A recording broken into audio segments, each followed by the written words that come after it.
हमारे हैं, हम शिव जी के शिव जी हमारे हैं, हम शिव जी के शिव जी हमारे हैं, हम शिव जी के शिव जी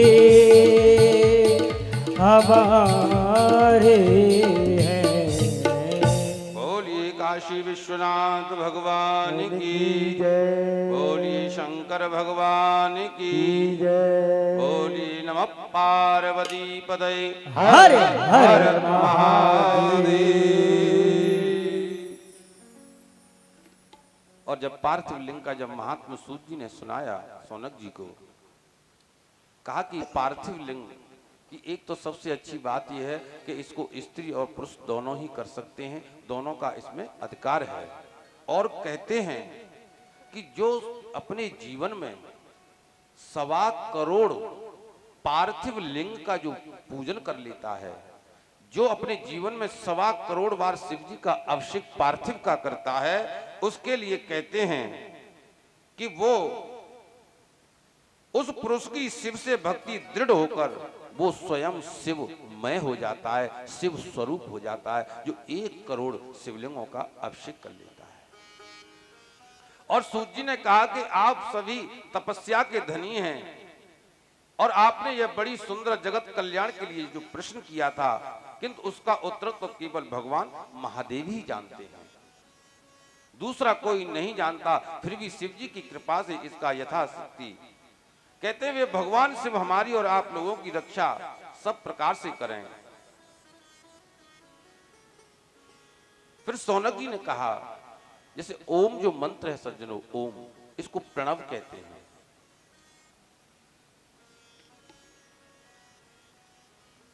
तो सौनक जी ने पूछा कि प्रह प्रपंचो नानास्ति यो युष्काम प्रणवः विदुहु विंदुहु। ये जो प्रणव जिसे कहते हैं, प्रा माने प्रपंच और णा माने नहीं और वा माने तुम, अर्थात आत्मा में कुछ प्रपंच नहीं है। ये जो आत्मा है सज्जनों, इसमें कोई प्रपंच नहीं है। और ये जो प्रणव शब्द का अर्थ है, अतः इस भाव को लेकर भी ज्ञानी पुरुष ओम को प्रणव नाम से जानते हैं, ओम को प्रणव कहते हैं। प्राप्त प्रकर्षणेन न नयते वा युष्मान मोक्षम इति वा प्रणवः। अतः तुम सब उपासकों को बलपूर्वक जो मोक्ष मिला देगा, जो तुम्हें जबरदस्ती मोक्ष दे देगा, उसका नाम है प्रणव। जैसे हम ओम का उच्चारण करते हैं, तो ओम का उच्चारण करने से ही कहते हैं कि बलपूर्वक मोक्ष दिला देगा। और विद्वान पुरुष प्रणव कहते हैं, अथवा अपना जप करने वाले योगियों के तथा अपने मंत्र की पूजा करने वाले उपासकों के कर्मों का नाश करके यह दिव्य नूतन ज्ञान प्रदान करता है, केवल ओम उच्चारण करने मात्र से। और कहते हैं कि नमः शिवाय इन 5 अक्षरों वाले मंत्र को स्थूल प्रणव कहते हैं, ओम को प्रणव कहते हैं और नमः शिवाय को स्थूल प्रणव कहते हैं। और कहते हैं कि जो मंत्र के अर्थ को नहीं जानता है, केवल मंत्र का जाप करता है, उसे भी शिव कृपा से निश्चय ही योग की प्राप्ति होती है। जिसने 36 करोड़ मंत्र का जप कर लिया हो ओम का, उसे अवश्य योग प्राप्त हो जाता है। और इससे युक्त जो प्रणव है वह योगियों के हृदय से अवस्थित रहता है। कहते हैं कि पृथ्वी, वायु, तेज, जल, आकाश, ये 5 जो भूत हैं, और इन 5 विषय ये मिलाकर 10 वस्तुएं मनुष्य की कामना का विषय हैं। और कहते हैं कि प्रणव का ओम जो है 9 करोड़ जप करने से मनुष्य शुद्ध हो जाता है, और पुनः 9 करोड़ जप करने से वह पृथ्वी तत्व पर विजय प्राप्त कर लेता है, और पुनः 9 करोड़ जप करके वह ज्ञान तत्व को जीत लेता है। इसी प्रकार वायु फिर आकाश पर अधिकार कर लेता है।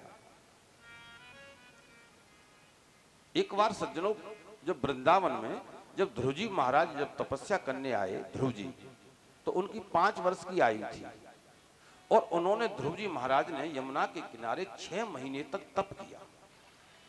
और 6 महीने का तप जब किया, एक तो उनके ऊपर उनकी अपनी माँ का आशीर्वाद था और माँ ने ही आशीर्वाद देकर के भेजा था कि जा बेटा, तुझे 6 महीने में नारायण का दर्शन हो जाएगा। बीच में नारद जी मिल गए और नारद जी ने उन्हें, ध्रुव जी को मंत्र और दे दिया।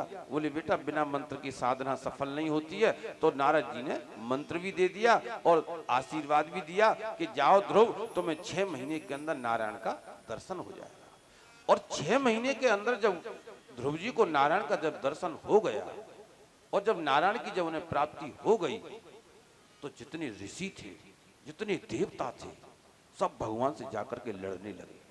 बोले प्रभु, ये हम सहन नहीं कर पाएंगे और आज से हम सब लोग जो भजन पूजा करना छोड़ दें। बोले क्या हुआ? बोले हुआ ये कि हमारे लोगों के जीवन बीत गए भजन करते करते, हम वृद्ध हो गए और तो छोड़िए, हमारे कई जन्म बीत गए और तुमने आज तक हमें दर्शन नहीं दिया, तुम्हारी हमको कभी प्राप्ति नहीं हुई और तुमने 5 साल के बालक को 6 महीने के अंदर दर्शन अपना दे दिया। ये अन्याय हम सहन नहीं कर पाएंगे और आज से तुम्हारी भजन पूजा जप तब हम सब छोड़ देते हैं, क्योंकि हम समझ रहे हैं कि इतना जप करने से जब अब तक दर्शन नहीं हुआ तो अब आगे भी नहीं होगा। और तुमने ध्रुव को दर्शन क्यों दिया 6 महीने के अंदर? भगवान समझ गए, बोले ऋषि मुनियों को भ्रम हो रहा है।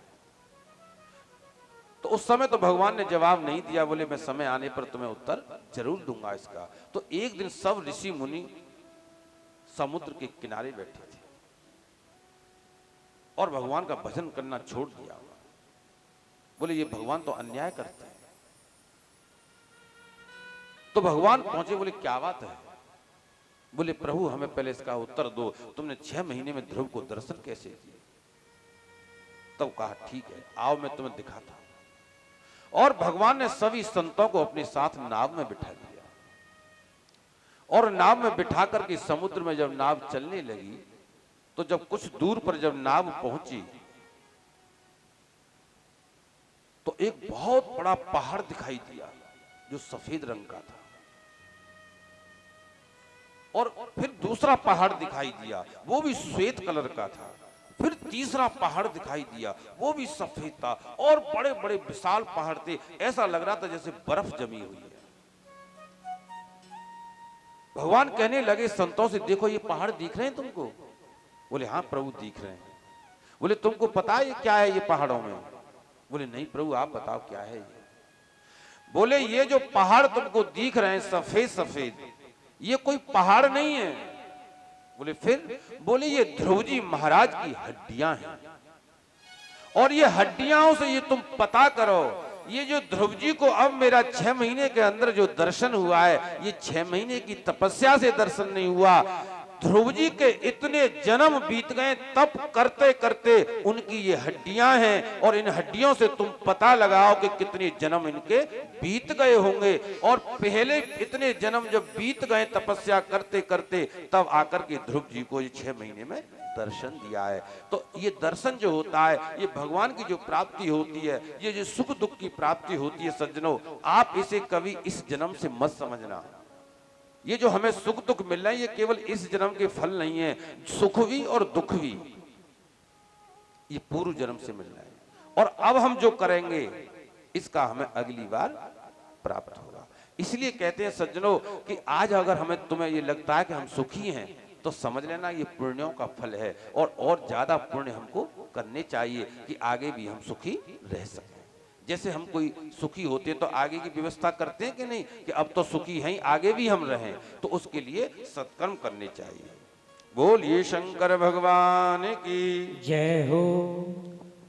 इसलिए कहते हैं समझ लो कि शिव की प्रसन्नता प्राप्त करने के लिए शिव की पूजा आराधना करनी चाहिए और आराधना व पूजा करने वाले के ऊपर भगवान शिव अवश्य प्रसन्न होते हैं, इसमें संशय नहीं है। शिव की कृपा से कभी आप सभी बंधन अपने वश में हो जाते हैं और कर्म से लेकर प्रकृति पर्यंत सब कुछ सब अपने बस में हो जाता है, तब वह जीव मुक्त कहलाता है। और भगवान शिव की कृपा, जब कर्म जनित शरीर अपने वश में हो जाता है, तब भगवान शिव के लोक में निवास करने का सौभाग्य प्राप्त होता है। उसी को सालोक की मुक्ति कहते हैं। अतः शिव क्रिया, शिव तंत्र, शिव मंत्र जप, शिव विज्ञान और शिव ध्यान के लिए सदा उत्तरोत्तर अभ्यास बढ़ाते रहना चाहिए। सूत जी ने कहा, हे ऋषियों, मैं लिंगों के बारे में कुछ वर्णन करता हूं, उसे सुनो।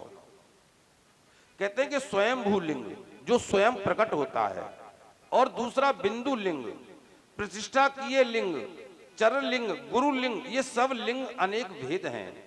जिस प्रकार स्थावर वृक्षादि पृथ्वी को भेद कर प्रकट होते हैं, वैसे ही पृथ्वी को भेद कर जो निकला है उसे स्वयंभू लिंग कहा जाता है।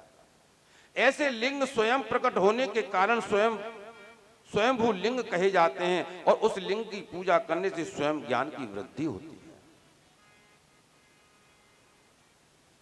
कहते हैं कि सुवर्ण लिंग, सोने का बनाए हुआ शिवलिंग, और स्फटिक का शिवलिंग, और बाण लिंग आदि का जो वर्णन किया है, अब कुछ विभूति के बारे में वर्णन करते हैं, और वह भी 3 प्रकार की बताई हैं। अब सूत जी कहते हैं कि जो हम लोग त्रिपुंड लगाते हैं माथे पर, जो 3 धाराएं होती हैं, देखो ये कलयुग के कारण सज्जनों हम धर्म से बहुत हटते जा रहे हैं। दिन पे दिन हम और कुछ करें ना करें, लेकिन धर्म से दूरी होती जा रही है हमारी। चंदन मस्तक पर लगाना नहीं, पता नहीं लोगों को चंदन लगाने में कुछ संकोच लगता है, जबकि शास्त्रों में कहा है कि चंदनम महत् पुण्यम पवित्रम पाप नाशनम आपदामपहरतारम लक्ष्मी तिष्ठतु सर्वदा। कहते हैं कि चंदनम महत् पुण्यम, चंदन लगाना महान पुण्य है, और पवित्रम पाप नाशनम, जो अपवित्र हैं उन्हें पवित्र करता है और उनके पापों का नाश करता है, और आपदामपहरतारम, जो आने वाली जो आपदा हैं उनको भी नष्ट करता है, और लक्ष्मी तिष्ठतु सर्वदा, और लक्ष्मी की जिसके घर में चंदन घिसा जाता हो, जिसके घर में ठाकुर भगवान को चंदन लगाया जाता हो, आप शिव जी की अमृत वाणी सुनना, लिंग पर चंदन लेप जो करते, शिव उनका भंडार हैं भरते। सज्जनों, भगवान शिवलिंग पर चंदन का लेपन करने से धन धान्य की वृद्धि होती है, लेकिन चंदन नकली चंदन से नहीं होगा। जो हम लोग बाजारों से जो चंदन लाते हैं, इन ये तो केमिकल होते हैं सज्जनों, इन्हें तो देवताओं का स्पर्श भी नहीं कराना चाहिए। हमेशा चंदन जो है अपने हाथ से, जो मलयागिरी जो चंदन होता है, लकड़ी जो होती है, उसको घिस करके और उसमें केसर डाल करके आप भगवान को चंदन लगा के देखना, आपको आनंद की प्राप्ति होगी। अब हम जब कोई नकली वस्तु किसी को अर्पण करेंगे तो हमें फल भी नकली ही मिलेगा। इसलिए भगवान को जो भी अर्पण करें थोड़ा सा करें, लेकिन असली करें। सूत जी कहते हैं कि त्रिपुंड्रम सजलम भस्म धृत्वा पूजाम करोति यह। कहते हैं कि जब हम पूजा करें, अगर आपको चंदन का त्रिपुंड लगाने में थोड़ी शर्म लगती है, अगर भस्म लगाने में आपको थोड़ी शर्म लगती है, तो कहते हैं कि त्रिपुंडम सजलम, अरे कुछ ना हो तो जल लेकर के हाथ में उस जल का ही त्रिपुंड लगा लेना चाहिए, तब व्यक्ति को पूजा पर बैठना चाहिए। और कहते हैं कि जो सजल भस्म से त्रिपुंड धार कर शिव की पूजा करते हैं, पहले त्रिपुंड लगाना चाहिए, और फिर जो शिव की पूजन करते हैं उन्हें निश्चय ही सांग शिव पूजा का फल प्राप्त हो जाता है। और सारे प्रपंचों को दग्ध करके शिवजी ने उसको भस्म को लगाया। कहते हैं चिता भस्मा लेपो, भगवान अपने शरीर पर चिता की भस्म का लेपन करते हैं, और अपने शरीर में अपने लिए रत्न स्वरूप भस्म को इस प्रकार स्थापित किया। और कहा जो व्यक्ति बिना त्रिपुंड लगाए, देखो यही हमसे कुछ भूलें हो रही हैं, जिन्हें हम कर नहीं पाते हैं। अच्छा, पता तो होती हैं, लेकिन कुछ चीजें हम संकोच के वश नहीं कर पाते। हमें थोड़ा संकोच लगता है कि कहीं दूसरा हमसे ये ना कहे, इस वजह से हम बहुत कर्म कर नहीं पाते हैं। और ये आप याद रखो, जिन कहने वालों की आप चिंता कर रहे हो, वो तो आज भी कहेंगे और आप त्रिपुंड लगाएंगे तब भी कहेंगे। उनका काम कहने का है, वो अवश्य कहेंगे। इसलिए सज्जनों, हमें अपने आचरण को सही बना करके और धर्म के मार्ग पर बढ़ना है हमको। और कहते हैं कि भगवान शिव जी ने शरीर पर भस्म लगाया, इसका तात्पर्य है कि भस्म की तरह यह शरीर नाशवान है, और इसका सूचक है कि शरीर जलकर भस्म हो जाता है। अतः भस्म नित्य लगाकर इस शरीर की आसक्ति को मिटाना चाहिए। जब हमारे मस्तक पर भस्म होगी या शरीर पर जब भस्म लगी होगी तो आसक्ति से व्यक्ति दूर रहता है। और वैसे भी सज्जनों, जब हमारे मस्तक पर बढ़िया चंदन या भस्म लगा होता है तो हम कोई भी जब कर्म करते हैं तो हमें तुरंत याद आती है, बोले हम पूजा पाठ वाले व्यक्ति हैं, अरे हमारे मस्तक पर तो भस्म लगी हुई है, तो हमें कई पापों से वो बचा लेती है। इसलिए सज्जनों, ये जो त्रिपुंड लगाते हैं मस्तक पर, ये सबको लगाना चाहिए 3 उंगलियों से, और शिव जी की तब पूजन करना चाहिए त्रिपुंड लगाकर। और कहते हैं सज्जनों कि शरीर पर भस्म लगाया और शरीर जलकर भस्म हो जाता है, भस्म नित्य लगाकर इस शरीर की आसक्ति को मिटाना चाहिए। और यह एक शरीर एक दिन नष्ट होने वाला है, रहना नहीं है यहां किसी को। ये देश वीराना है, जाना सबको है, आया है जो जाएगा राजा रंग फकीर। और कोई सिंहासन चढ़ चला, कोई बंधा जंजीर, और धर्मी सिंहासन चढ़े, पापी डंडे खात, और कथा शिव पुराण की कहती, मानो मेरी बात। अतः नित्य भस्म लगाना, भगवान को याद करते रहो। और कहते हैं भगवान तो शिव ये कह रहे हैं शिव पुराण में कि जो त्रिपुंड लगा के जो पूजा नहीं करता है उसकी पूजा निष्फल हो जाती है। अगर आपको भस्म लगाने का अगर संकोच है तो जल का त्रिपुंड लगाएं।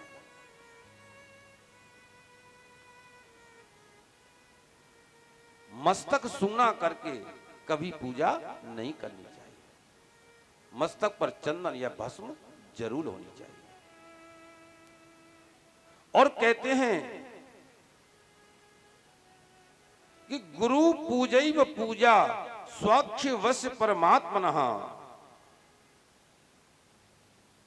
कहते हैं कि गुरु के पूजन से परमात्मा सदा शिव की पूजा हो जाती है, और गुरु के सन्मार्ग से शेष द्रव्य आत्म शुद्धि कारक है, और गुरु का प्रसादी भोजन समझना चाहिए। और गुरु की आज्ञा के बिना अथवा उसके समर्पण के बिना जो द्रव्य ग्रहण किया जाता है वह चोरी के समान है, और गुरु भी समझ बूझकर बनाना चाहिए।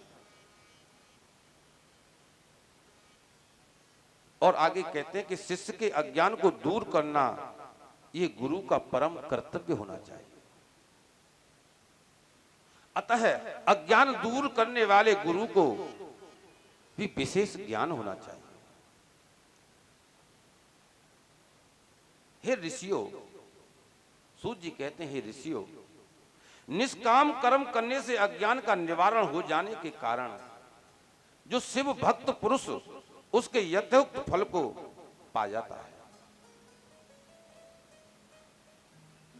और उत्तम धन से निर्वाह करते हुए विद्वान पुरुष शिव के स्थान में निवास करे, जहां शिव का निवास हो, और जीव हिंसा आदि से रहित होकर पंचाक्षर मंत्र का जप करते हुए, नमः शिवाय का जप करते हुए सत्संग के माध्यम से शिव लोक को प्राप्त कर लेता है। और भगवान शिव की जो प्रदक्षिणा है, जो भगवान शिव की जो हम लोग परिक्रमा करते हैं, प्रदक्षिणा कहते हैं परिक्रमा को। कहते हैं कि भगवान शिव की प्रदक्षिणा से सभी पाप नष्ट हो जाते हैं। कहते हैं यानी कानी च पापानी जन्मांतर कृतानि च तानि तानि प्रदक्षिणा पदे पदे। जब हम शंकर जी की परिक्रमा लगाते हैं तो जब हम एक कदम आगे बढ़ाते हैं परिक्रमा पर, तो हर पग पर 7 जन्मों के पाप उस समय नष्ट हो जाते हैं। देखो ये पूजा पाठ हम लोग जो करते हैं इन्हीं से तो हमारे पाप सही होते रहते हैं, वरना हमसे पाप तो बहुत होते हैं ना। अगर हम पूजा पाठ न करें, परिक्रमा न करें, शिव का दर्शन ना करें, तो आप सोचो क्या दशा हो जाएगी आदमी। इसलिए सज्जनों कहते हैं कि भगवान शिव की परिक्रमा जरूर करनी चाहिए। और दुखों का मूल व्याधि तथा व्याधि का मूल पाप है, अतः धर्म से ही पाप दूर होता है, ऐसा धर्माचार्यों का मानना है। जीव को सुबुद्ध तथा मुक्त करने में माया चक्र की प्रणेता शिव ही परम कारण है।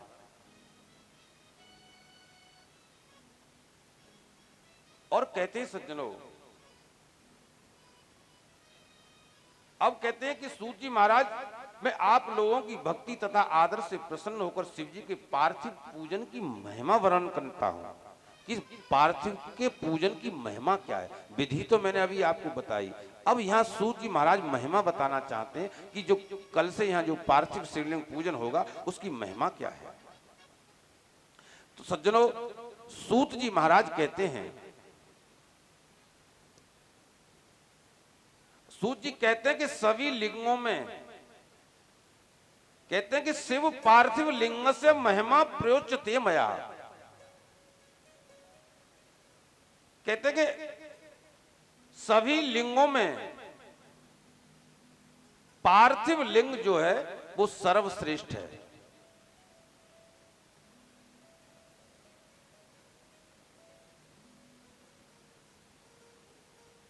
कहते हैं कि भगवान विष्णु, प्रजापति, ब्रह्मा एवं अनेक ऋषिगण भी पार्थिव पूजन कर अपना मनोरथ पूर्ण किया है इन्होंने।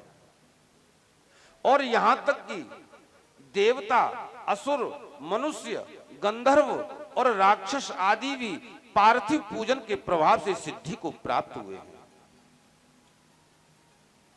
कहते हैं कि सतयुग में रत्न लिंग, जो सतयुग था उसमें जो रत्नों का लिंग होता था शिवलिंग, वो श्रेष्ठ माना जाता था।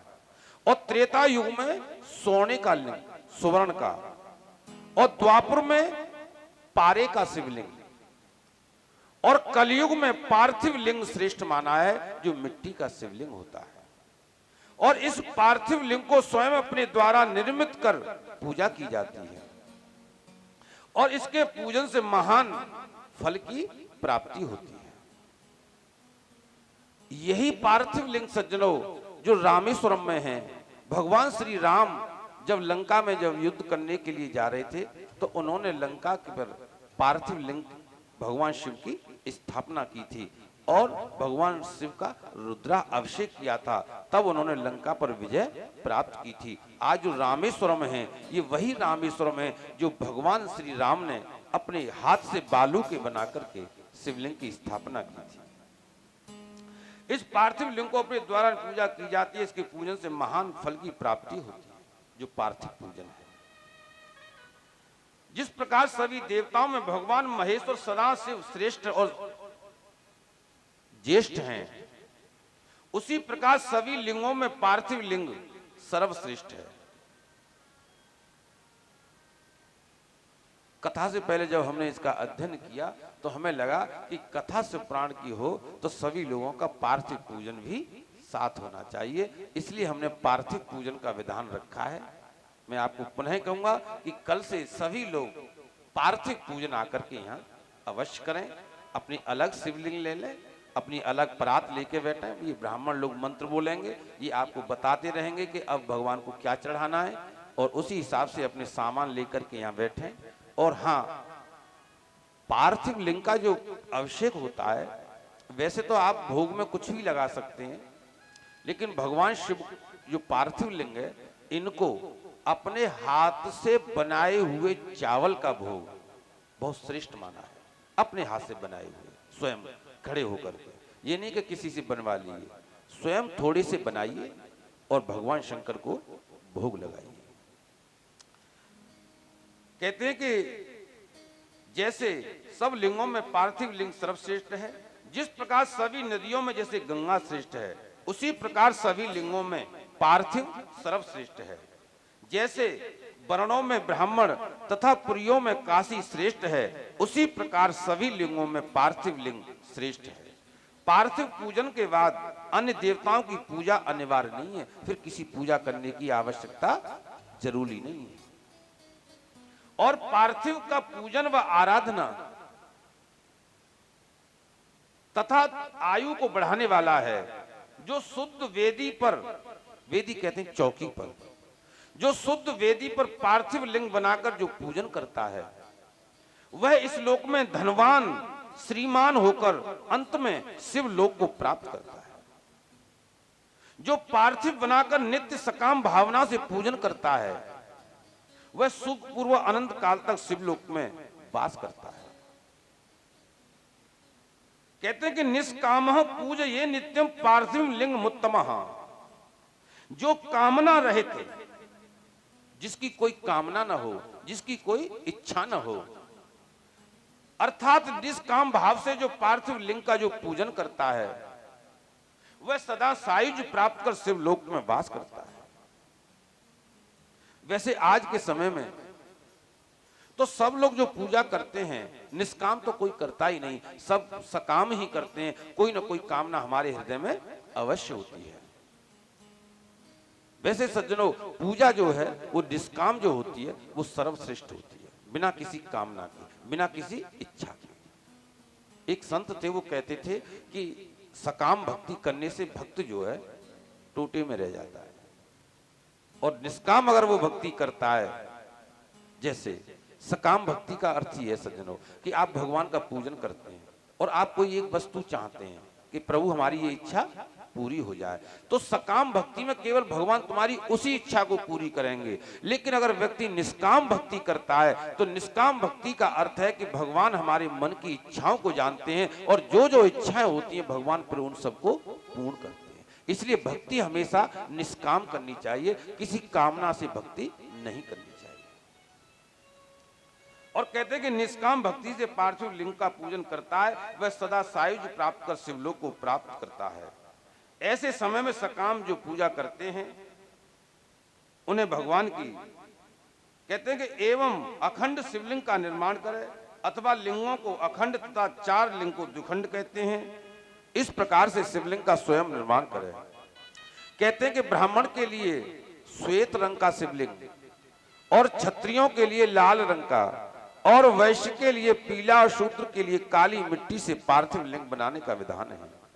अथवा जहां जो मिट्टी मिल जाए उसी से बना लेना चाहिए, और शुद्ध एवं पवित्र जल से सान कर उसे वेदोक्त रीति से धीरे सुंदर पार्थिव शिवलिंग की रचना करे, और उसे भोग और मोक्ष की प्राप्ति हेतु भक्ति पूर्वक उसका पूजन करे, और वैदिक मंत्रों द्वारा विधि पूर्वक मंत्र बोलते हुए उसका षोडोपचार पूजन करे। ये षोडोपचार पूजन की यहाँ सब व्यवस्था है आपके पास में, आपको यही सब व्यवस्था प्राप्त होगी, आपको केवल अभिषेक करना है। और पंचामृत आदि से स्नान कराकर, वस्त्र उपवस्त्र आदि पहनाकर, नैवेद्य का भोग लगाकर उनकी आरती उतारे, और शिवजी में श्रद्धा व विश्वास रखते हुए पूजन करे, क्योंकि श्रद्धा विश्वास रूपण, वे श्रद्धा व विश्वास की मूर्ति हैं। भक्ति से ही भगवान शिव प्रसन्न होते हैं, और उसके बाद सम्यक मंत्रों से करन्यास एवं हृदयान्यास शिवजी का ध्यान करे। ध्याये नित्यम महेशम रजति गिरिनवम चारु चंद्रावतंसम रत्न कल्पोज्वलांगम परशुभृगवरा भीति हस्तम प्रसन्नम पद्मासीनम समन्तास्तुनुगणैर व्याघ्रकृतिम वशानम विश्वाद्यम विश्ववंद्यम निकलवयहरम पंचवक्त्रम त्रिनेत्रम। भगवान शंकर का ध्यान करें।